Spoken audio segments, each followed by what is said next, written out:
Almost everyone is Time to wake up.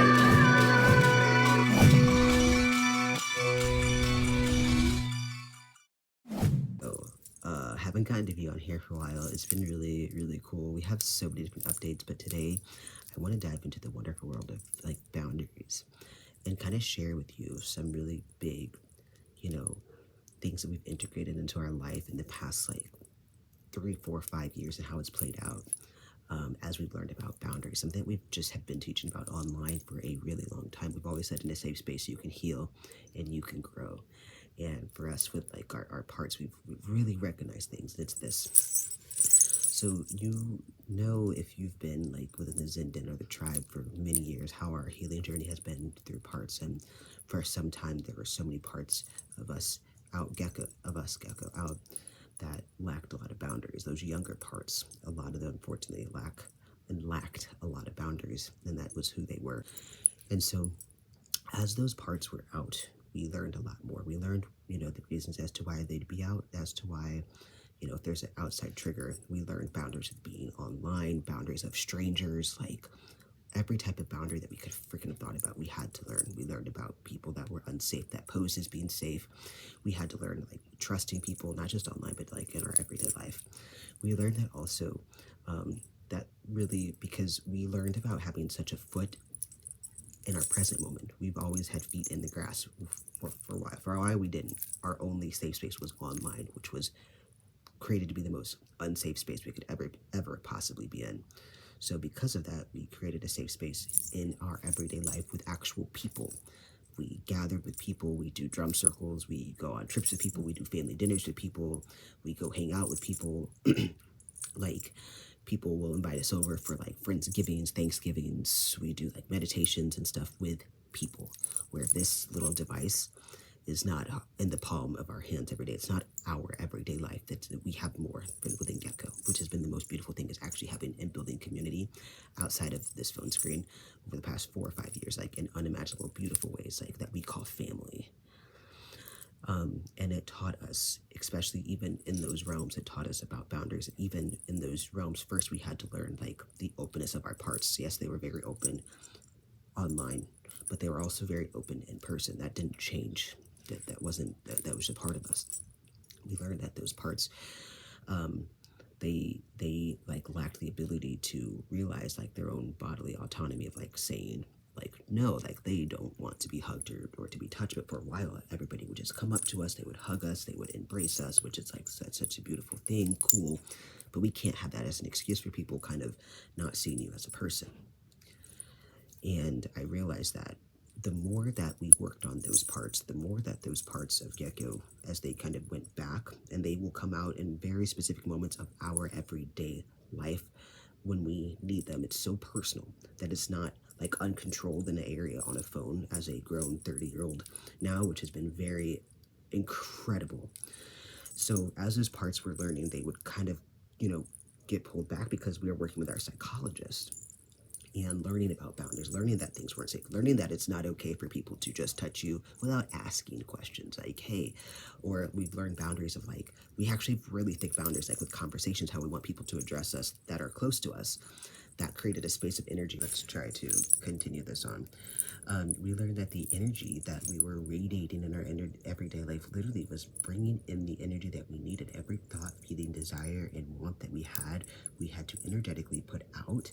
It had to remove a great amount of people. We had to go through extreme amounts of lessons. Constantly, it's always lessons. It's lesson after lesson after lesson. We had to learn safety for people that we would think were close, that were genuinely not, to be able to spot things, to be able to be silent, to be able to be present, and to learn from the past lessons that we had and take those past lessons on into the present moments constantly. It's a part of our everyday life and routine and ritual. Like, you just integrate it. You live by it when you're present. You realize everything that you really, really put out is there. Anything that you ask or desire is there. You just have to pull it in.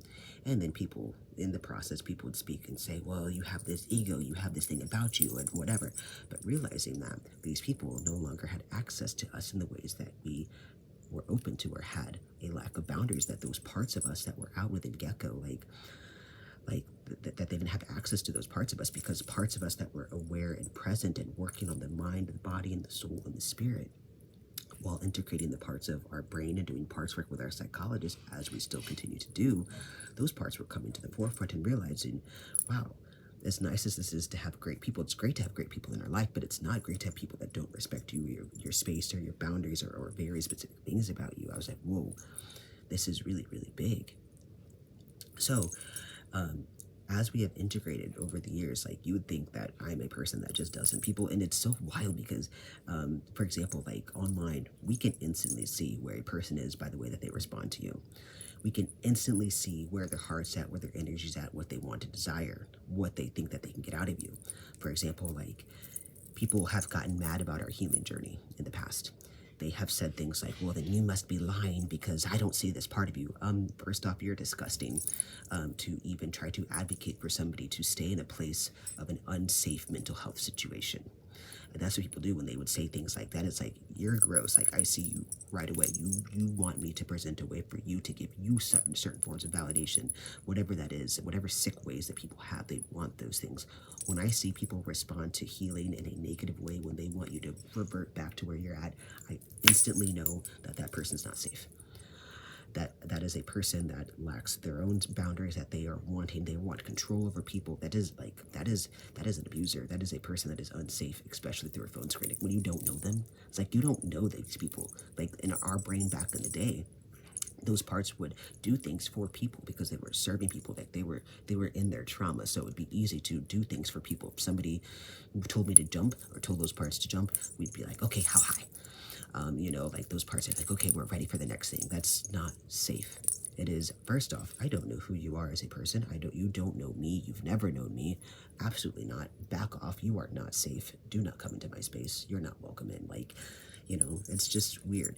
And working on these things, the mind, the body, the soul, and the spirit, we're also going to be integrating, working with our own very deep practices, private practices that we are, within, indoctrinated into, and have been working into for many years. Those spirits and those ancestors, when I say they sit right in front of me, they'll tell me things before you even open up your mouth. So, like, there's that deep level of protection and peace as well. I've learned through them, is connecting the mind, body, and soul and spirit. So, anyways, as these things are happening, we've learned that boundaries are so important. We've learned that people should be asking very specific questions. We've learned how we should be addressed in conversations, as we were saying earlier. Like, sometimes people would come to us right away that we had known for a while, and then think that they could just dump trauma on us right away and not realize Gecko could be going through a really hard time. That could be a very triggering thing. At least say hello. At least there's a way to engage in conversations appropriately that people just didn't do because we didn't have those boundaries. I realized the more that we had the boundaries, the healthier that we got with people in our everyday life. So it went from learning online to then learning, like, wait, where's the camera? Okay, to then learning, like, offline in our everyday life, to reworking a lot of people that we once knew, and realizing what we wanted in our life, what was healthy, what wasn't healthy, and then being able to be within self and creating a really good space of people that are really in resonance. But those things are forever changing. That's the thing. You can you can't fully get comfortable. It's not that it's a bad thing not to be comfortable. It's that you have to continue to be present and be ready for whatever it is. Be happy with what you have in the present moment. Be like, what is there right now? We have our beautiful, actually, some things I'm gonna, you know what, that's my present moment. I'm not even going to share that, actually, because it's like, I'm not going to share that, actually. I'm gonna save what's in my present moment for my present moment. I think that's what's important. But there are such beautiful things that we have, and we've learned from boundaries.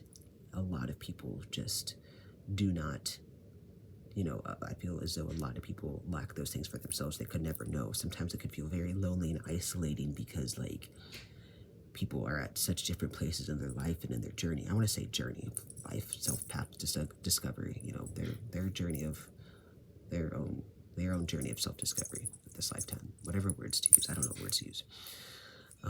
Is that being really important?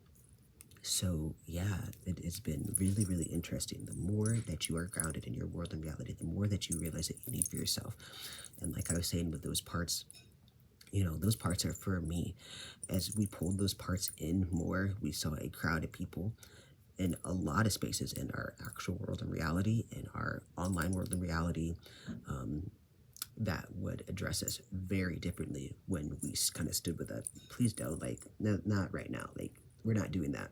Like, things that we would speak out into the world and existence was the way that we were integrated into our life, and we stand by that always and forever. Amen. Ashe, oh baby. Like, that's very, very real.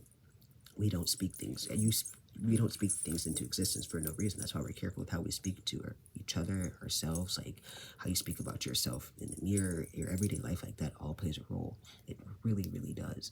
So yeah, boundaries are extremely important. You learn powerful, powerful, powerful, powerful things about yourself. When you start to do things for you, when you start to heal for you, just remember, if I can express, I cannot express this enough. We will forever, as we said before, stand by. In a safe space, you will heal and you will grow. In a safe space, you will heal and you will grow in unimaginable ways that you just had no idea. And that safe space and that peace starts within you. It starts with you. It starts with you. You're not going to get that from anybody else. It starts from you. And you have to be able to walk with that. And I don't know, I really wanted to share that. It's been a while since we've been on here. We're really trying to think about kind of the ways of kind of how to kind of curate the YouTube page as well. But I wanted to give you this update for now. I hope that gave you a little bit of good insight on where we're at with boundaries and integrating that and continuing that on. Oh, I did want to add too, it's just been, I don't know, it's just been a really cool experience. It's been, I don't know, it's been wild to see how people respond to boundaries. How they respond to boundaries is a big thing. I don't think I need to add any more to that. I think I've said enough. So, much love. Most everyone is mad.